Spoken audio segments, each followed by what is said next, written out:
Ils ne portent plus le même maillot et pourtant, ils continuent de frapper dans le même ballon mais sur un parcours de golf avec des chaussettes hautes, un gilet et un béret. Vous êtes au foot golf. Les règles sont celles du golf sauf qu'ici, pas de club, seulement des pieds pour faire entrer le ballon dans un trou de 55 cm de diamètre en un minimum de coups.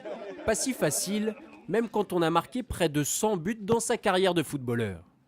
Ça paraît simple, ça paraît simple, à vue on a l'impression que c'est très simple et finalement les distances sont relativement faussées par rapport par exemple, à un terrain de foot où c'est beaucoup plus rapproché.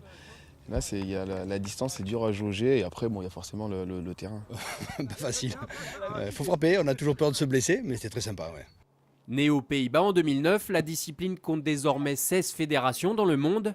L'Argentine a d'ailleurs remporté la première Coupe du Monde en 2012 et la prochaine pourrait bien être organisée en France. Mais pour cela, les foot-golfeurs doivent d'abord être acceptés sur les greens. Fin 2014, on espère avoir 2500 licenciés. Et à horizon de 2-3 ans, c'est d'avoir entre 5 et 10 000 licenciés qui puissent commencer à pratiquer. On sait que pour ça, de toute façon, ça passe par le fait que certains golfs nous acceptent pour une pratique régulière. Parce que bon, venir jouer comme ça une fois de temps en temps, c'est marrant, c'est ludique. Mais c'est vrai que je pense qu'il y en a qui peuvent s'y prendre, se prendre au jeu et commencer à avoir envie de jouer régulièrement, comme au golf ou comme au foot. 3 Golf viennent de signer un partenariat avec l'Association française de foot-golf pour accueillir ce nouveau sport. Les Pays-Bas, venus en masse à Feucherolles, ont marqué leur territoire en remportant l'épreuve par équipe de cette première étape de la Foot Golf Cup 2014.